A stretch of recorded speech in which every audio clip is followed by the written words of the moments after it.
Okay, we are live, guys. Welcome to the Saratoga Podcast.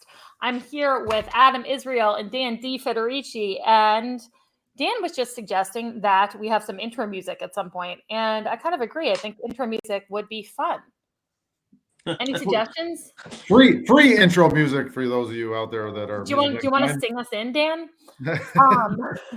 Well, I know we like to catch up a little bit, but I want to get straight to our first item here. And we have one of my favorite people in the world, former Commissioner of Finance, Michele Madigan, is joining us today. And we're so happy to have her because she was the Commissioner of Finance in Saratoga Springs for a solid decade, which is a feat in and of itself.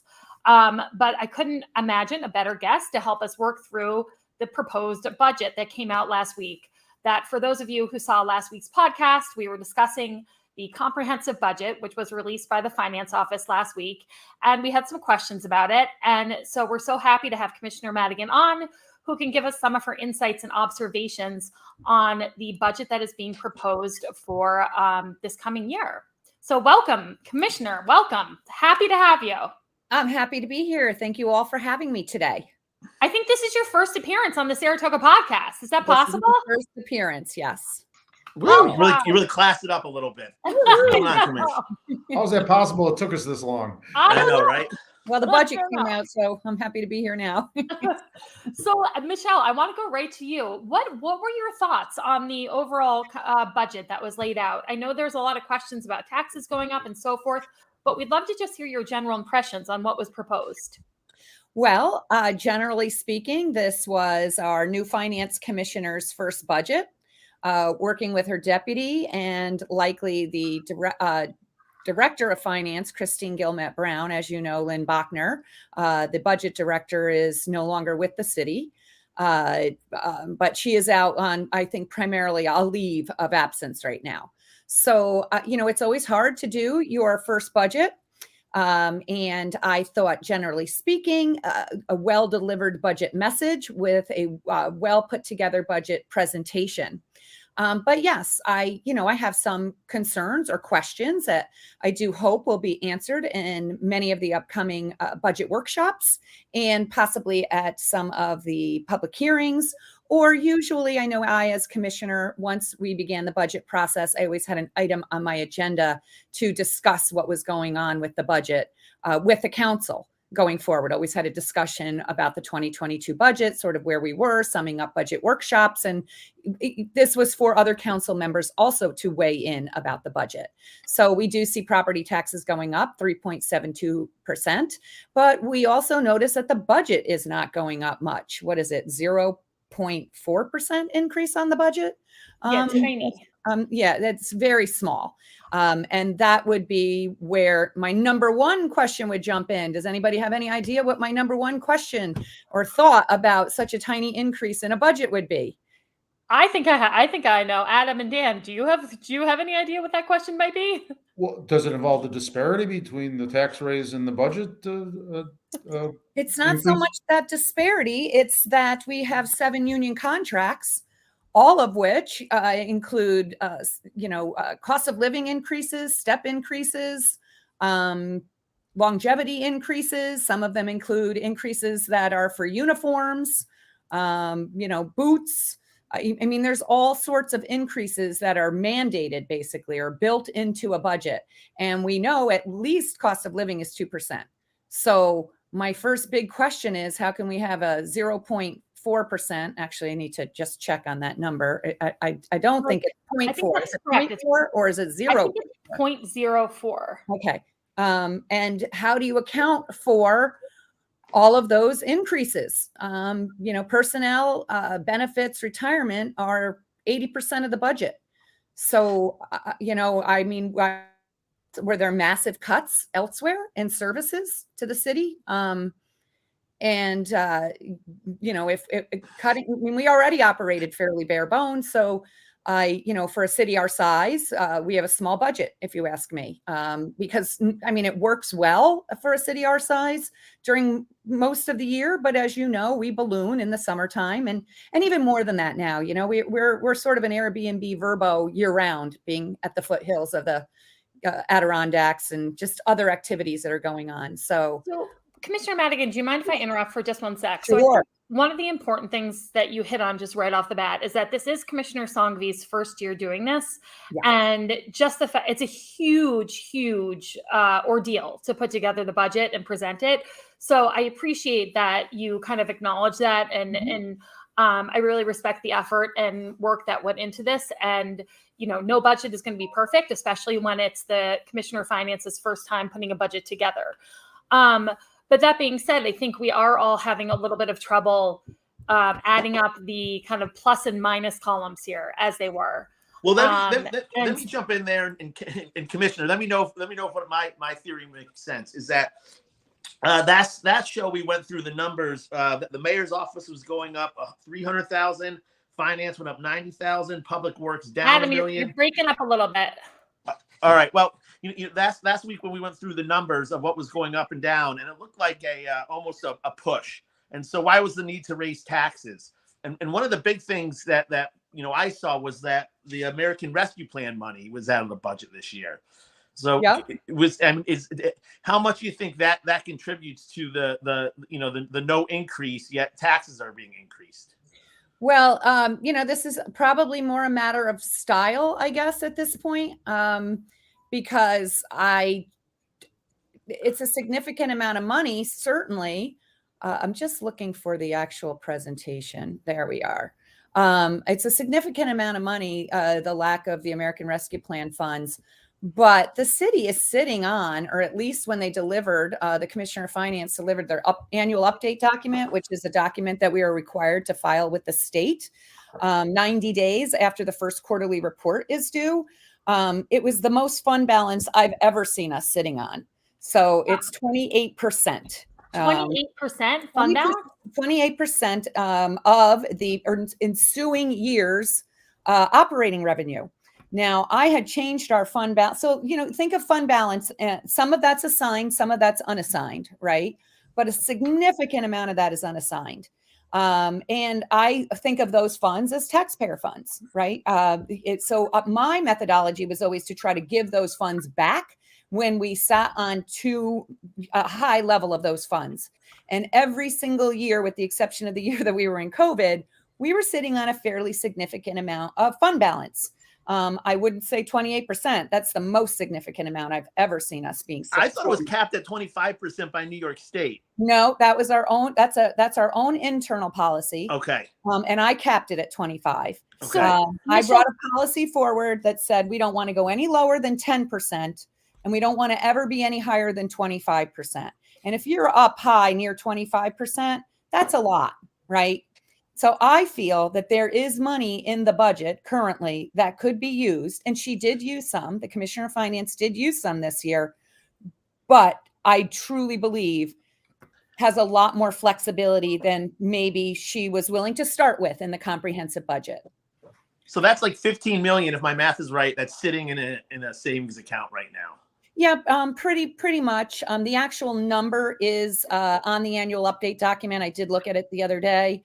And then, and I can't remember the exact number. We could pull it up off the city's website quickly if somebody had time to do that. But then there's also reserves, right? So in those reserves, I've always taken the time to replenish them when we had a little too much fund balance. So I would put money in the retirement reserve, and another reserve that's really important, I think, that helps the budget is a reserve for bonded indebtedness, which helps you pay those capital payments, your debt service on your capital budget. So she has used some, but not nearly as much as I think she could use. So speaking of one of the, I'm sorry, Dan, if you had a question, I just wanted to kind of come back to one of our primary questions that we were talking about last week, which was the justification for the increase in taxes was that it was covering the cost of the third fire station, which was described as a once in a generation project. I was confused by that because I thought that money had been bonded. So I'm missing the correlation between raising taxes and covering the monies needed for Fire Station 3. Can you bring a little clarity to that? So again, I think that is something that the Commissioner of Finance would need to bring some clarity to. The actual building of the facility is covered by capital budget, bonding, and then servicing the debt. The SAFER grant is for 16 firefighters, which is firefighters. And as I had written up a piece for Saratoga Springs Politics, the blog that John Kaufman runs, I did express my concerns there. And I noticed there were some comments. One was by my previous deputy, Mike Sharp. And I think he outlined the perfect way to plan for beyond the SAFER grant. And that is to set up, you can't set up a reserve. New York State guides what certain reserves you can have. But you could certainly set up an assignment to prepare for that, if that indeed is how the city wants to go and they feel that there really is a need for 16 additional firefighters. Remember, Robin, in our budget last year, we put in 4 firefighters.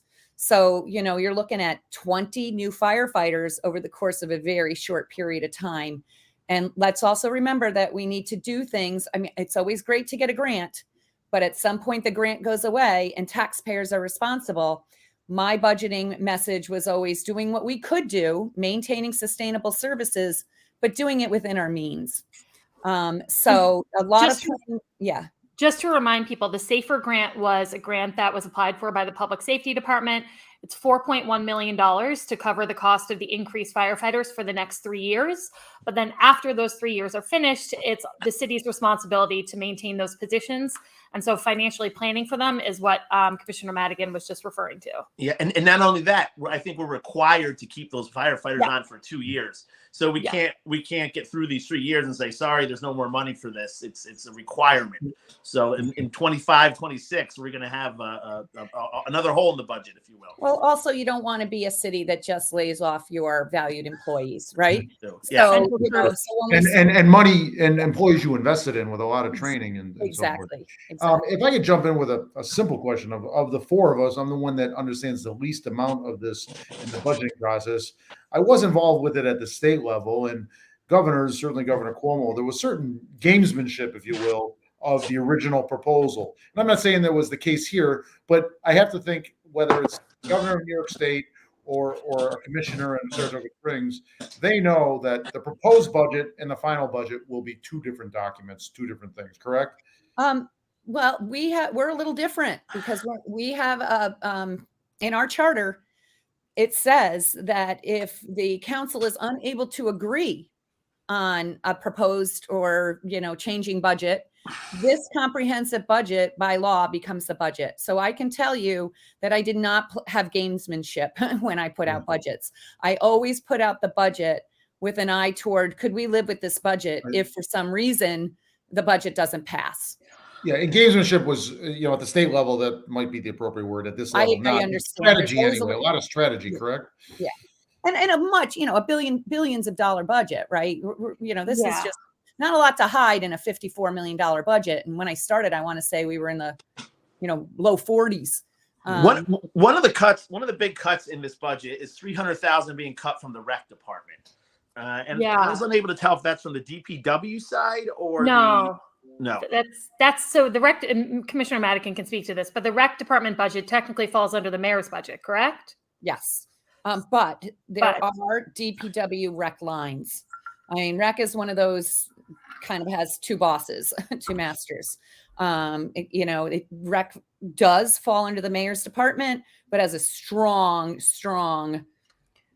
dotted line. I wouldn't even call it dotted. It's a straight line to DPW. I mean, they rely on DPW to get things done for them, right? And so the rec department had $300,000 taken away, and DPW had negative $1.1 million, which is really significant considering the DPW budget, which I think is probably around $11 million, if I was guessing. So DPW is an essential service. And for those who don't know, essential services include Go ahead. Sorry. I was going to say it was 12 million last year. Yes. 11 million right now. Yeah. So how do you think a 300,000, I mean, I know the rec department budget in general was like very controversial for us when we were trying to do the COVID budget. It really got people upset. So I'm just struggling to come up with a justification as to why $300,000 would be cut from the rec department now. I don't know. I mean, these are some of the things that I hope become more clear through these budget messages, but not budget messages, budget workshops. And there's a lot of time for things to change. And there's still a lot of time for the Commissioner of Finance to still better understand how to use fund balance, how to use the reserves, how to work with her fellow colleagues on the council. I can't imagine knowing Commissioner Golub and some of the other people in the DPW department that they're going to be able to function well with a severe cut like that to their budget. So, there's a lot of working together to come around, I believe. And I will be surprised if this same budget stays on the table when it comes time to adopt. Yeah. And again, I think the commissioner might want to look toward her use of fund balance. Let me ask this for Robin and Michele, both previous election winners, and Jason Golub is in the middle of an election right now. He's running for Public Works, and essentially a vote for this budget is him voting to raise taxes. Exactly. Do you see that? And Robin, I know if you want to abstain because you're working with him, or it's I understand, but is this something that he's going to have to get together, that he's going to have to vote no on if he wants to win an election? Well, I don't think he would vote yes to anything that took $1.1 million away from his own department. Mm-hmm. So whether he had an election or not, I think this is a budget he would fight. I can't speak for Commissioner Golub, but if it was my department, I'd be fighting like hell to get that money restored. And probably the tax increase would be secondary to me, because it's the departmental budget. And losing, that much of your budget, that is really going to be, we're talking about people here. Like I always remind, whenever we're talking about the budget, you're talking about real people. And $1.1 million, losing that from the DPW budget probably means layoffs. And so I'd be fighting like hell for my people if I were Commissioner Golub, which is probably what I'm guessing he's doing. But again, disclaimer, I'm helping on his campaign. Yeah. So I just want people to know that. Well, let's talk hypothetically. Yeah. If I were running for office, I likely would not want to lend support to a tax increase or a cut in my budget, because he's independently running individually in an off year. And I know plenty of people throughout my 10 years that did not want to vote for a tax increase. And there were people who, would have supported a tax increase. There was actually a lot of controversy. Sometimes I'd go out walking and people would be mad at me, just depending on maybe what party you were in, or if you worked for the city. Why aren't you raising taxes? We have so many needs. And my personal feeling was, when you're sitting on that much fund balance, there was no reason to raise taxes. And it wasn't just 1 year. It was year after year after year after year, with the exception of COVID, which told me sometimes, we were either bringing in more money than I had projected, like in sales tax, and maybe there's more wiggle room for her in sales tax, or the departments couldn't quite hire as quickly as could hire in a given budget year. So some of the departments may have left some money on the table, which would roll to fund balance. So I don't know exactly what the message is. Is the message, if you had new employees to hire and you haven't hired them already, you're out of luck? And so we've cut those positions.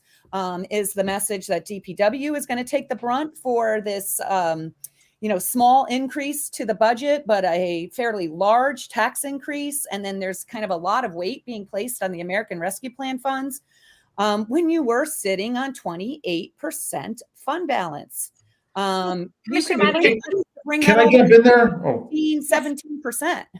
If I could just jump in and you're saying this, but again, being the one that grasps this the least, it seems to me you're saying there is, based on these other numbers, the fund balance over, there is no need for a tax increase. Is that a fair conclusion, or at least as large of a tax increase has been proposed? It's well, first of all, she needs to make sure she's got her council support for a tax increase, and she needs 3 votes.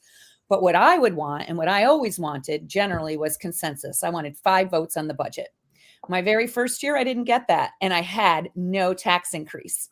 But I had 3 Democrats and 2 Republicans, and these are 2 Republicans, former Mayor Scott Johnson and former Deputy Public Works Commissioner Skip Scirocco. And at that time, there was really still this Republican, Democratic, headbutt. Right. And it was as if they just didn't vote for my budget because I was a Democrat. And So crazy. to think about it, because I became very close with both of them subsequently over the years.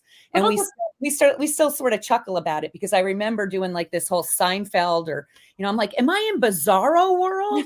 I've got 2 Republicans voting no, and there's no tax increase. So to me, that was straight political, across the board. Commissioner Madigan, can you speak to that for really quick? Because I just never felt there was any partisanship on the council at all. So that kind of you were in office for 10 years. Yeah. Would you say that fell away? Like, there was not one moment in the 2 years I was in office where Skip said like, hey, we're Republicans, let's stick together and vote a certain way. When did that kind of fall away?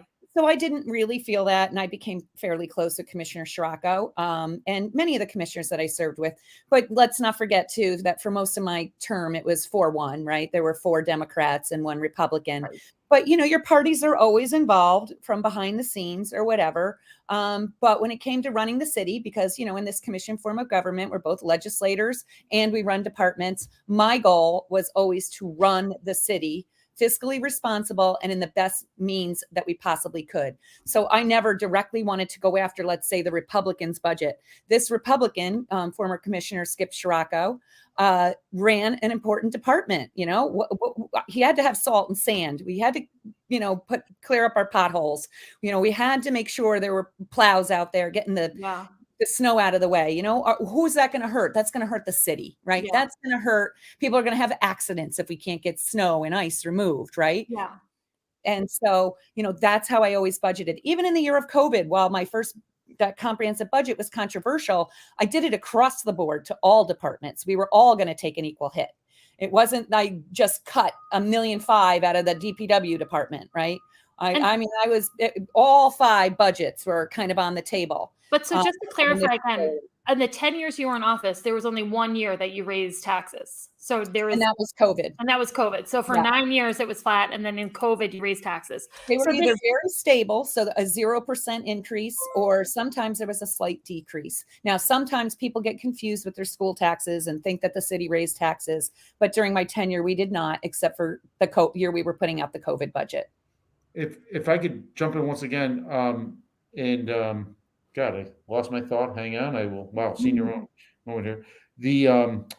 There's clearly, with 5 commissioners who have their purview, there's haves and have-nots in this budget, at least as proposed. Have you ever seen, even before your terms, such a stark difference in who were winners and losers, if you will? No. Everybody needs something. Everybody needs to get something. And, I will say I very rarely increase the budget for new hires. It was always slower growth. But year after year after year after year, I did introduce new hires, but it was slow. Last year, I would say in 2022, maybe we did a little for the 2022 budget. So we would have passed the 2021 budget for this year. I think we did add more employees than I was typically used to. And so the commissioner may have some balancing to do with that, Commissioner Sangvi. But again, I still think she's sitting on a significant amount of fund balance, and maybe there's a little bit of fear in using that. It takes a while to really learn these things, but she's really sitting on more fund balance than I ever sat on in my entire tenure. My other quick question for you was, and I know we've had you on for a while, I don't want to take up too much of your time, but the accounts department is proposed to lose $170,000, which may not seem like a huge number, except for the fact that the accounts department has a relatively small budget. Does that seem possible to you? I mean, to me, that seemed like a department that ran pretty lean and mean already. They ran very lean and mean. They always had the smallest budget. Commissioner Frank seemed to be, that was something he always felt. He wanted to run lean and mean because he was working on behalf of the taxpayers. His message was, it's not my money, it's your money. Yeah. But $170,000 on that budget could be fairly significant. However, we know that they had a movement of one position from the accounts department to the mayor's department. So that may account for most of it when you look at they're adopted in 2022 versus what's being proposed in 2023. Gotcha. Do you guys have any other questions for Commissioner Madigan? No. I mean, I guess the takeaway for this seems to be that there is, the city has some savings that we could use to offset some of these cuts and tax raises.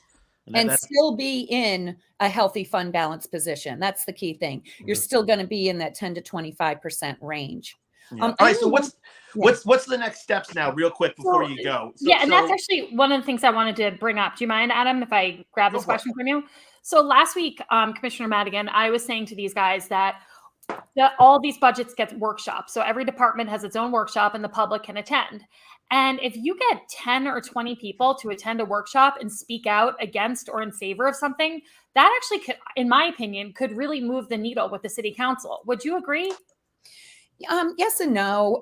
It is always good to be involved with your city council, your city budget process. I mean, I think the budget is the third most important document after your comprehensive plan and your charter. It's your budget. It's an agreement with the people to spend money as appropriated.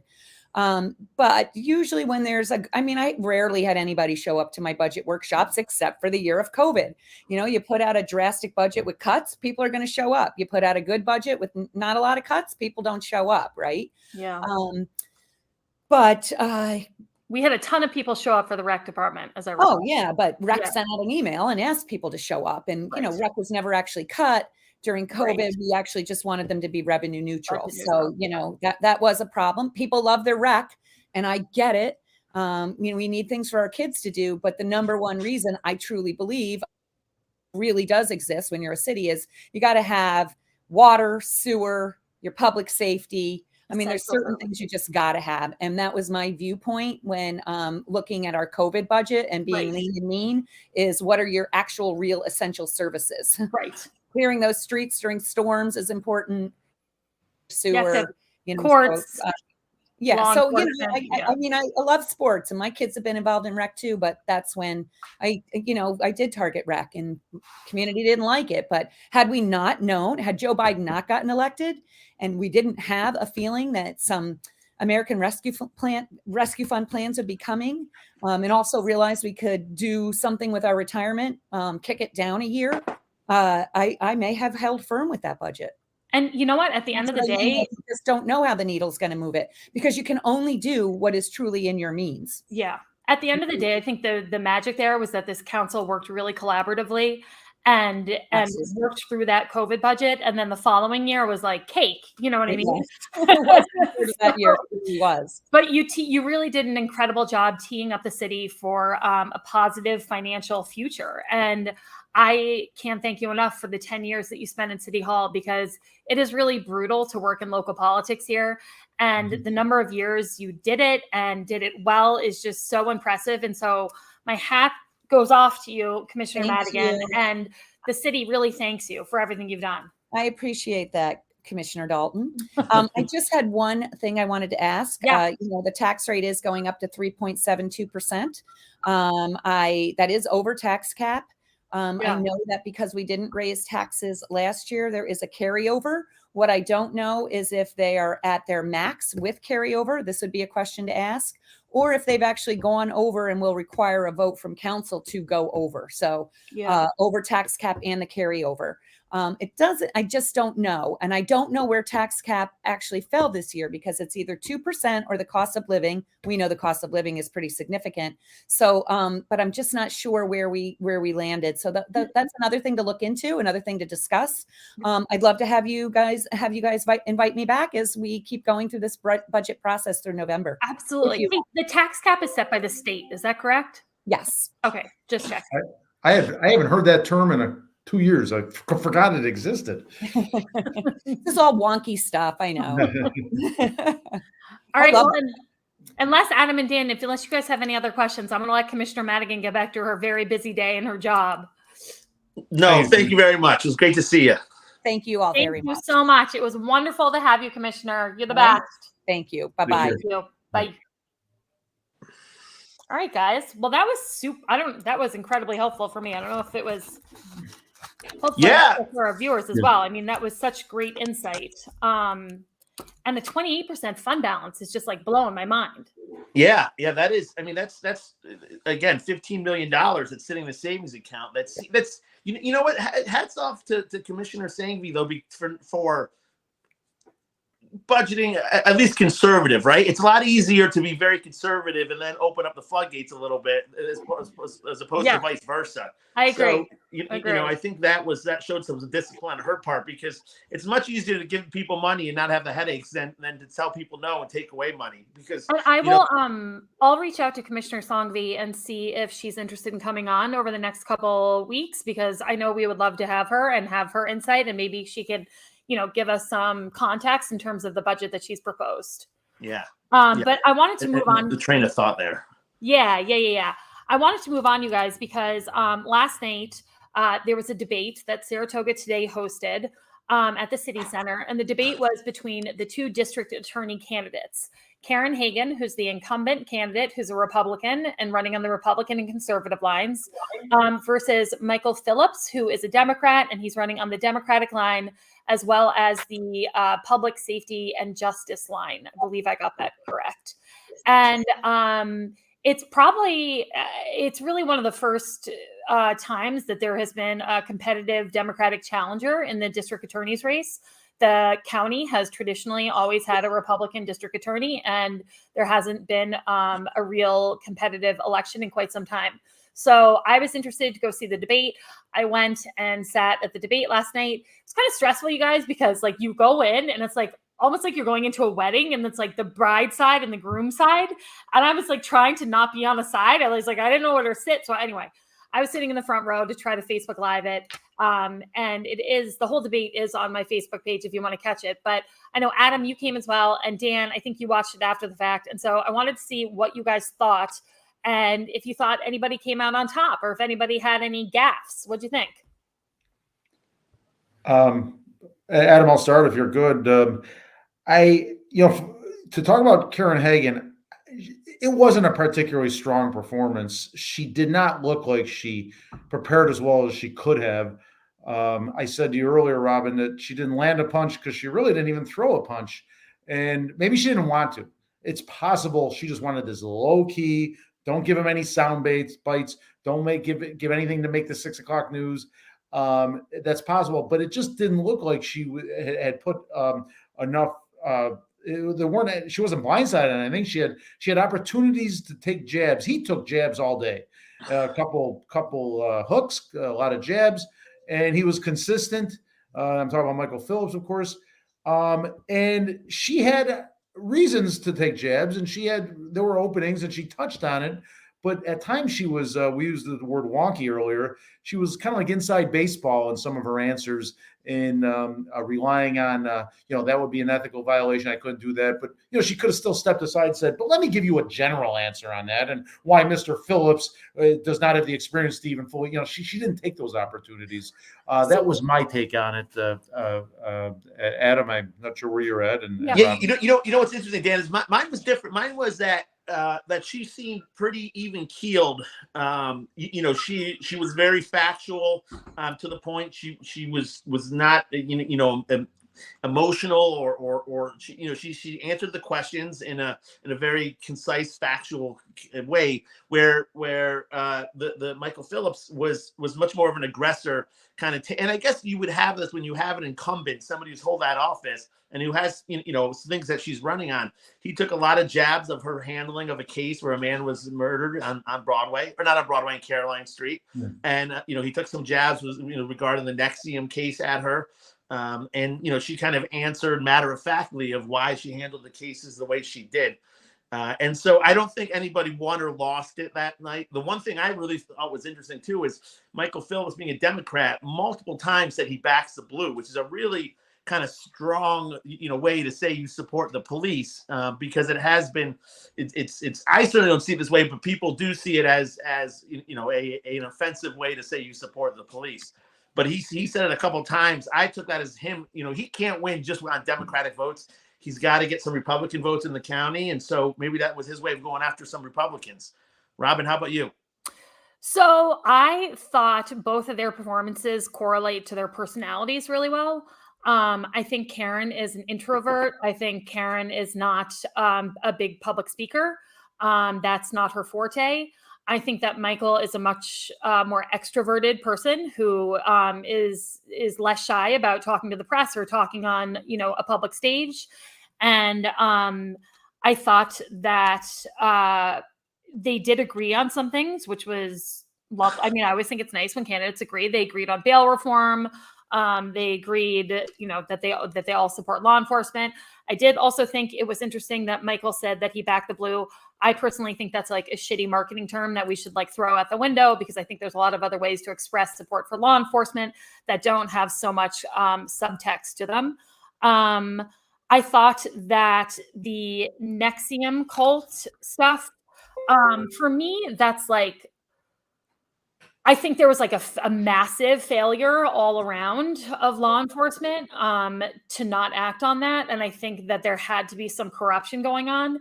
I have no idea where the corruption was, in what, if it was in law enforcement, if it was in the district attorney's office. I don't have a freaking clue. And I would hate to speculate, but it does seem odd to me that it was so slow for people to be arrested, for that investigation to kind of like speed up. But I'm not sure I can connect the dots from that to Karen Hagen necessarily. And then I also think about like me and what I want from my district attorney right now and moving forward. And like, Mike, I'm not super concerned that my kids are going to be like lured into a sex cult and like this is going to be happening again. I think there are a lot of like lessons learned from that experience all around, and hopefully nothing like that would ever happen again. I thought that Michael brought up this gentleman by the name of Aronson quite a bit, who is accused of some really hideous crimes, one of which is molesting a girl who is under the age of 11. In describing that, Michael did kind of identify the girl, which wasn't great. But again, I think he was trying to make the connection to saying that Aronson is a name that is known in Saratoga, and that the district attorney's office was dragging their feet because this was someone who's connected to a family of wealth or stature in Saratoga. And I think that's kind of I don't know if that's like a provable accusation, or I don't know if that really resonates necessarily, but I thought they both were exactly who they were, which is such a boring analysis, but it's fair though. It's accurate. I agree. Yeah. And Michael came out swinging first. I thought he came out a little too soon swinging first. I would have waited a little bit before I started jabbing, but that you're talking to someone who also sat there last year and came out like freaking swinging right out of the gate. So I don't know if I should really say that. But I think debates in general, 95% of the time, they're an opportunity for a candidate to fuck up, excuse my language, viewers. And 5% of the time, you get maybe a win for your candidacy. So I think they're really more of a liability than they are anything else. And I don't think at the end of the day, they really sway votes. What I do think is that they help bring a little publicity to an election that's maybe under-publicized.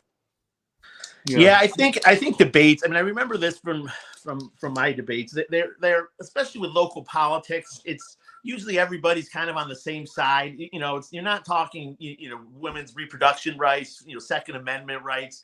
You're not talking these really heated, hot button issues.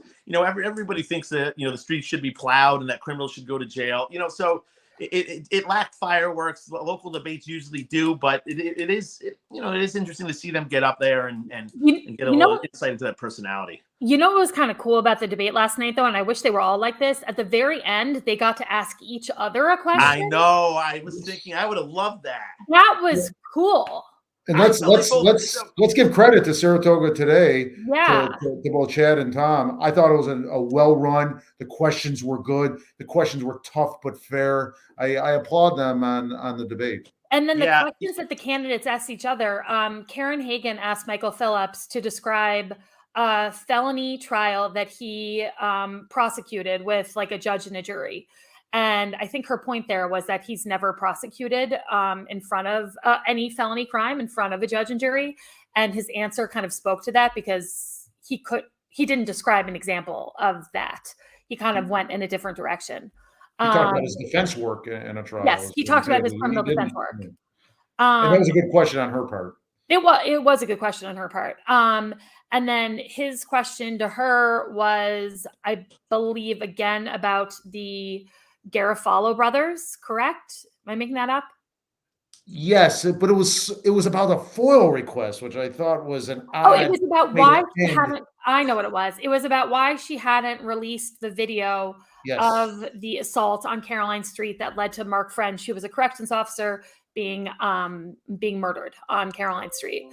And so and she described the reasons why. They were a little bit more technical than anything else. But I thought it was a cool opportunity for I was surprised though, because it was sort of, I get the point he's making, but it was his ending, and it just seems to me there might have been. And let me just disclose real quick, Mr. Phillips is advertising on my campaign, on my website, Saratoga Report, but it's a 1 month thing. I've already got the check, so I don't owe him. I owe him fairness, just like I owe Karen Hagan fairness. But I just at least wanted to disclose that fact. But I thought they both had some missed opportunities, especially Karen Hagan. She could have sent on the Garofalo brothers. She should have had an emphatic statement. They were convicted, a D felony. They're in state prison now. And she never said anything like that. She sort of let him get his jabs in and gave these librarian type answers that she needed to have a little more fire, I thought. The other thing I thought was interesting is that there was a question about like what area of the criminal justice system would you reform? And no one talked about social justice or race at all in the debate, like literally zippo at all. And I thought that was kind of interesting given what we've been through over the last year or two. I would have thought that would have come up, and it did not at all. So that was kind of surprising. That and that reminds me of when they asked about bail reform and raise the age. I hate when Republicans will scream, they're downstate Democrats, but there is some validity if you say it in an intelligent way that, hey, the bail reform that is putting some dangerous criminals out on the street to commit more crimes was a product of the Democratic Party based down in New York City. If you could say that in an academic way, I think it resonates.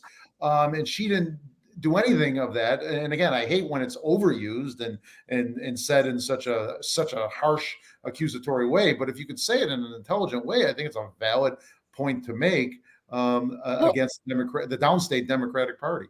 I did think she made a really good point, though, saying that the stakeholders in the judicial system, meaning like law enforcement, the DA's office, judges, et cetera, didn't have an opportunity to weigh in on bail reform when it was first being passed in 2020. I thought that was a really good point. Like, if you're going to change a system, why don't you talk to the people who work in the system and know it the best? And that seems like a really logical thing to do, but obviously logic and reason don't always play a factor in Albany when they're voting on things. Especially with our previous governor. Correct. Sorry. So Commissioner Songby actually just was calling me. So hopefully we will be able to talk to her and have her on our next podcast. Sorry, I was distracted there for a second. Moving on. Do you guys have anything else to say about the DA debate before we move on? What other debates are scheduled? I haven't even. So there's a League of Women's Voters. There's a League of Women's Voters debate forum scheduled, I believe, on October 19th for the Commissioner of Public Works race. So that would be Anthony Sirocco and Jason Golub. It's going to be virtual. You should be able to watch it online. But again, it's a forum. So it'll be more the candidates talking about their platforms and their positions rather than kind of like a tit for tat. I don't believe Saratoga today has any other debates planned, but I will ask them and find out.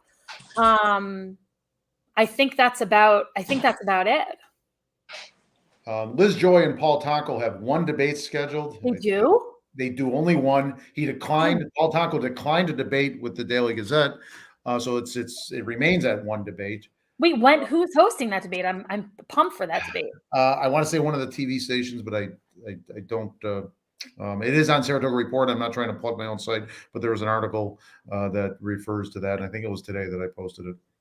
Why am I such a geek? I like geek out about political debates. And how about the 2 state level races? Catalfamo, Assemblywoman Dave Catalfamo, Kerry Warner in the Assembly, and Michele Osterlich and Jim Tedisco in the Senate. Are those scheduled at all? I have some good news for us, which is that we have Dave Catalfamo and Assemblywoman Warner both confirmed for our podcast next week. I've had an inquiry from the Osterlich campaign on. I got no reaction there, guys. I got no reaction. I'm feeding off that, and yes, good. Thank you. That's great. I'm just at the same time. No, not at the same time. So, Mr. Catalfamo will come on first, followed by Assemblywoman Warner. And I want to thank them both for being willing to come on the podcast. We're thrilled to talk to them both. Yeah. And then take it away, Dan. You were saying. Okay. Well, I'm sorry. Great work. We may have an opportunity either that week or the following week. For the two Senate candidates to come on in the district, Jim Tedisco and Michele Osterlich. Oh, that would be terrific. Yes. Yeah. That race is. I have no sense of where that race is headed, but I think it's. I'm surprised it isn't crazy yet. I'm surprised. Maybe someone will say it is, Dan. I don't watch the 6 o'clock news that often. I'm surprised it's not ugly. Our mailboxes have not been filled with finger pointing and those placards, thank God. But I'm surprised. I thought there'd be a lot of state money in it. And so far, I haven't seen evidence of that. So we've been on for quite some time, about 46 minutes. Do we want to move into our cheers and jeers, or was there anything else you guys wanted to talk about before we moved on? Let's do it. Let's do it. Okay, I have to run my special animation. Are you excited? You ready for the animation? Dancing, right? Wait, now I can't find it, for Christ's sake. Good God. Here I'll it dance is. us in. There we go. Dance us in. Let's get some cheers. Let's get some jeers. Yeah.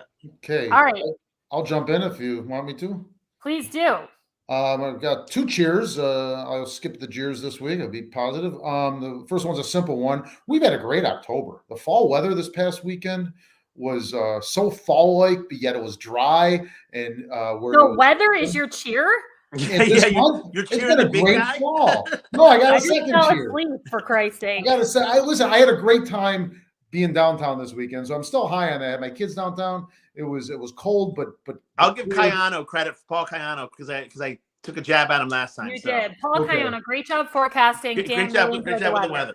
All right, what's your next cheer, Dan? My second cheer. My God, I didn't know I was getting rated here. You needed to live. You're going on Yelp to rate my cheers. The debate we just talked about at length are the 2 candidates. I pointed out where they could have been better and so forth, but they were cordial. They had intelligence. It wasn't ugly. It wasn't dumb. It was it wasn't that is spirited and so forth. But I thought they were both well thought out candidates that respected the process that was before them. Is that good enough for you? Does that qualify as a qualified? Yeah, that qualifies. Your weather one, I'm negating. So this week Dan just had 1 cheer, and it was legit. Yes, Adam, what do you got for us? So I have a jeer actually, and it's a big jeer. So back, kind of coming back to the work I was doing in Ukraine and Poland, back in the beginning when I was in Poland, when there was these mass exodus of refugees, a lot of companies were putting up, were advertising all this great work they were doing.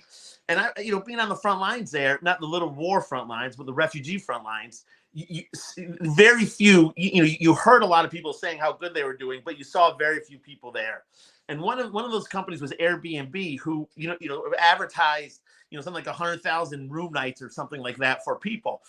And so my wife, while I was over there, we were definitely trying to find some housing, was contacting Airbnb and just getting nowhere, getting the runaround. Airbnb really wasn't donating places. They were getting their hosts to do it, to donate their own homes. And so I did a social media post about this and how it was very, and I tagged Airbnb in it. Well, I've since been kicked off the platform. I can't list my properties there. What?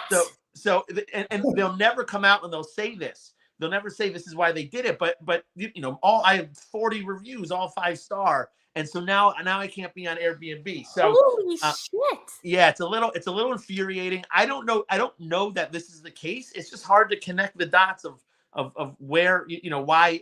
And believe me, I've called 100 times and And that has got to be the case. There's no way that's a coincidence. You talk to a call center. Yeah. So anyway, before I make a bigger deal about this, I'm still going to contact them, but it just seems like even though that's not the case, come on guys, you know, it's big tech. You just turning off the spigot to somebody who counts on this as income is a shitty thing to do, but especially if it's for criticizing them. So anyway, Wow. big thumbs down, big cheer to Airbnb. Yeah, that is really dick.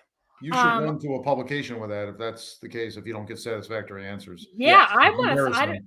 I don't need Airbnb, but I'll freaking add that to my social media stream and give them some heat. That is not cool. Yeah, we'll come back in a week and see. But I've been at it for a month, but we'll give them one more week and then we'll start screaming louder. Thank you guys. That's my cheer. Well, I have two quick cheers. One is that Flat Rock Park is underway, and I'm going to put up a quick picture of it, which hopefully will work. Do you see the picture? Yes. I know we can do that. Yeah, I know. I'm such a freaking, you really mastered the producing over here.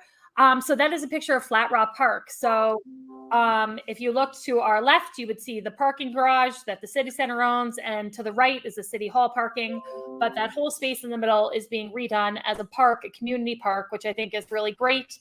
And it's really going to be enjoyed by a lot of people. And I was just thrilled to see so much action. Can I ask you, this park, and it's right near High Rock Park, right, just the other side of the parking garage. What is this park going to be? Is it a couple benches? Is it? I mean, it's not that much space. What is the concept? Do you know? So actually, this picture kind of doesn't. It is actually a pretty significant amount of space. You can't really maybe tell from my picture, and I don't have the final design plans, but. I think it's meant to be enjoyed by everybody. I don't know how many benches, et cetera, will be there, but I'm sure we can find out and get some renderings of what the final plan is. But I know it was one of the agreements that was made to kind of offset all the construction, just the size and the magnitude of the parking garage next to it. So this was kind of one of the concessions I think that was made to offset that big structure, was that they were going to preserve some of the land and make a park area for people to enjoy. So I think it's great that that's happening. So way to go. Yay. And kind of in a similar vein, I have to read this and I don't have a picture, but you guys probably know this spot. You know, when you're going down Broadway and you go onto South Broadway and there's kind of that triangle where Boston Avenue and South Broadway and Circular meet. And it's been like nothing forever. I think they've tried to sell the property several times. It's never sold. Well, the exciting news is that there's been a conservancy that's been put together called the Sobro Conservancy of Saratoga.